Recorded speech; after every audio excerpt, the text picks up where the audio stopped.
Fala galera, Felipe Invest aqui. No vídeo de hoje vamos fazer um acompanhamento mensal do Fiagro Vigia. Então no comentário do gestor ele fala que o fundo encerrou o mês de janeiro de 2025 com a totalidade de seu patrimônio líquido alocado em CRAs, distribuído em 29 devedores, 29 ativos, num total investido de 811 milhões. Comenta também que os demais recursos estavam alocados em instrumento de caixa, ou seja, guardados ali no caixa do fundo. A distribuição de rendimentos do fundo referente ao mês de janeiro de 2025 foi de 11 centavos por cota, equivalente a uma rentabilidade líquida de CDI mais 2% ao ano. Aqui as movimentações.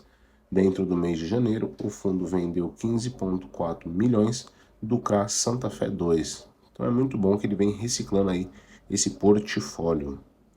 Em janeiro, o fundo teve um volume médio diário de negociações de 1,5 milhões e encerrou o mês com 168 mil cotistas, o que representa 30,8% do número total de investidores em todos os fiagros listados no mercado.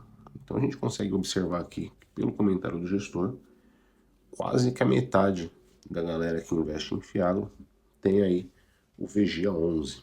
Aqui ele fala também que em linha com o momento de recuperação do agro, frente à última safra, considerando inclusive as amortizações previstas para os próximos meses, o principal foco da gestão será a aquisição de novos ativos, buscando a diversificação do portfólio. Então aqui a gente está vendo que ele já está fazendo essa movimentação, né? Ele vendeu aí um CRA de 15,4 milhões, e isso vai fazer com que o fundo consiga se diversificar e abaixar pelo menos esse risco aí em questão da diversificação da sua carteira, né, dos seus devedores, os CRAs. Distribuição de resultado, a famosa DRE, né? A gente pode ver aqui no mês de janeiro, a receita de entrada de caixa foi maior do que a de dezembro, 11 milhões.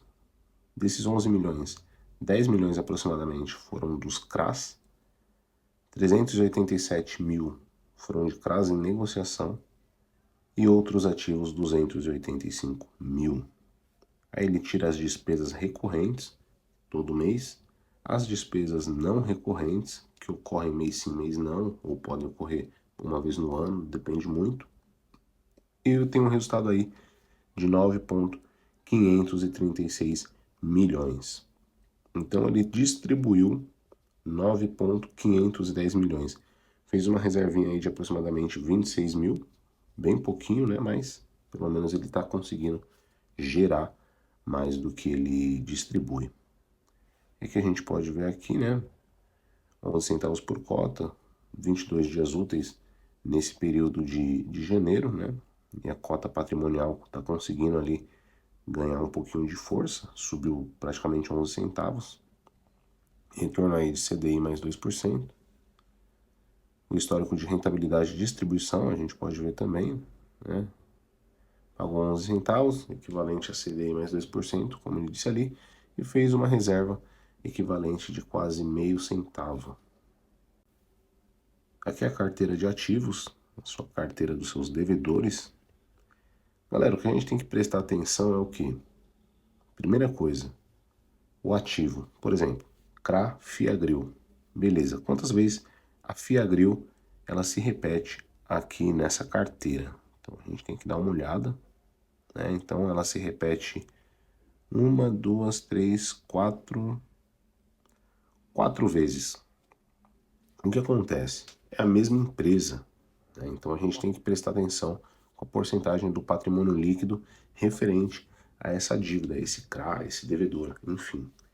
Se a gente pegar aqui, eu até grifei aqui em amarelo, tem a exposição de 9,84%, 10%.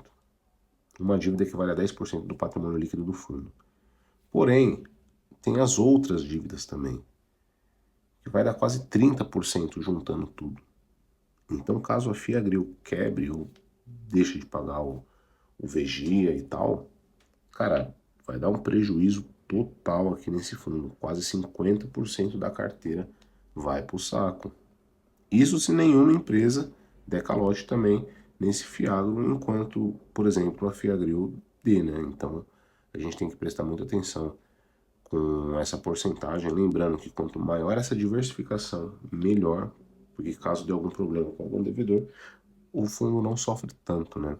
A gente viu aí no caso da Languiru, essa cota, salvo engano, baixou aí para 6, 7 reais, tinha uma exposição muito grande, né? Porém, a gente tem que tomar cuidado. O VG ele tem algumas exposições, alguns devedores eles se repetem mais de 2 vezes, inclusive, né? A gente pode ver aqui o caso da própria Languiru, a Bela Grill, Cotricel, enfim, entre outras. Porém, essa Cotricel aqui ela tem uma exposição muito pequena, né? Mas demasiado com as outras acaba se tornando uma proporção maior. Então, galera, isso daqui é conteúdo de curso pago. Se você não deixou o canal, tá esperando o quê, criatura? Deixou o canal não, deixou o like, tô falando até errado. Deixa o like aí, tô fazendo minha parte, fazendo de coração aqui, ensinando e mostrando para vocês como analisa, o que está acontecendo no Vegia, destrinchando esse relatório gerencial. Então, por favor, deixa o like, se inscreve no canal, ativa o sininho. Manda esse vídeo para mais gente que quer investir em renda variável. Vamos aí trazer essa informação que é possível da gente se aposentar sem depender do INSS. Então, voltando aqui, ele mostra o total de CRAs, né, como eu disse no começo do vídeo, 810 milhões investidos, e o seu patrimônio líquido está em 807 milhões investidos. Uma duration média na carteira de 1,7 anos. O que significa isso? A duration é quanto tempo esse devedor ele tem para pagar o fundo, né? Então a gente pode ver aí que uma duration maior, claro, isso tudo na minha opinião, quanto maior a duration, para mim é melhor. Porque caso aconteça alguma coisa entre aquele determinado tempo, o devedor ele tem mais tempo para se recuperar e pagar o fundo, enfim. Se for uma duration bem curta, por exemplo, 1 ano, acontece uma quebra de safra. Será que esse devedor ele vai conseguir se recuperar dentro de 1 ano? Então, fica a dica aí para vocês ao analisar fiagros e fundos de crédito no geral, né? Relatório de gestão. Então, a gente pode ver aqui a alocação por ativo-alvo, 100% alocado em CRA. Alocação por indexador, esse fundo é 100% CDI, né? Vai se beneficiar com a alta da Selic. Alocação por segmento, a gente pode ver aqui que ele tem 40% em distribuidora e 49,3% em cooperativa, e o resto é bem diversificado, né? Entre indústria, sucro alcooleiro e produtores. Aqui é a exposição geográfica da carteira, então está em quase todo o Brasil, né? 13 estados, muito bom. Quanto maior a diversificação, independente do que for, é melhor. Rendimentos mensais e retorno total do fundo, né, desse fiagro. Então ele fala aqui sobre a primeira emissão, a segunda, a terceira e a quarta emissão, né? Tem muito o que falar. Taxa de juros de aquisição média ponderada, a gente pode ver, né, a carteira 100% alocada nos seus CRAs, com retorno aí de CDI mais 5% ao ano e uma duration de 1,7 anos. Porque no começo eu falei que era um retorno de CDI mais 2 e agora está mostrando CDI mais 5% ao ano. Porque lá, galera, no CDI mais 2 é caso você compre a cota pelo valor patrimonial dela. Hoje, o VG está sendo muito descontado. Então, quanto maior o desconto, maior vai ser o retorno para você. Isso a gente pode estar vendo aqui na análise de sensibilidade, né? A cota mercado, por exemplo, R$ 9,34, vai ter um yield bruto do CDI de 4,99. Porém, se essa cota vem caindo, por exemplo, 7,60, a gente vai ter um yield bruto do CDI equivalente a 6,13%. Então a gente viu que esse CDI ele aumentou, né? Claro que isso daqui é bruto, líquido vai ficar um pouco menos, mas vai ficar bem interessante também. Aqui o histórico de rentabilidade sobre a cota a valor de mercado, né? A gente pode estar vendo aqui, inclusive, como esse CDI ele dá uma variada bastante, né? Dá uma variada legal. Isso porque o preço vai diminuindo, então o seu spread para o CDI ele aumenta, né? O que fica mais atrativo e interessante esse produto, né? Detalhamento dos ativos, que a gente pode ver, né? Cada CRA que ele emitiu, seus devedores e tal, mostra um pouco da descrição, o retorno, o vencimento, enfim. Para você que é investidor do VG, é sempre bom você estar acompanhando. Aproveita que ele só tem 29, né? CRAs, para falar a verdade, e desempenho no mercado secundário. Aqui você basicamente vai saber as notícias dos últimos 3 meses, né? Como funcionou o fundo. Por exemplo, fechamento do preço dessa cotação.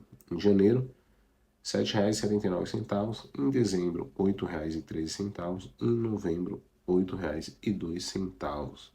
Em questão de número de cotistas, está na casa ali dos 169 mil. Volume negociado excelente, não precisa falar. Quantidade de cotas negociado também, ali na casa dos 4 milhões. Volume médio diário também sem novidade. Então aqui a gente pode ver a mínima foi R$ 7,42. Isso em janeiro, e a máxima ele chegou a bater R$ 8,32. E aqui a gente pode ver essa cota valor de mercado despencando, né? Claro, o medo dos fiagros vem aumentando mais e mais, e o volume diário de negociação.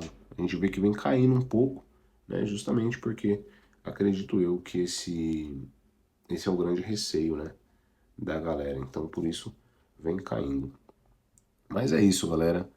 Se você gostou desse vídeo, já deixa seu like, se inscreve no canal, ativa o sininho. Eu sou o Felipe Invest e fui!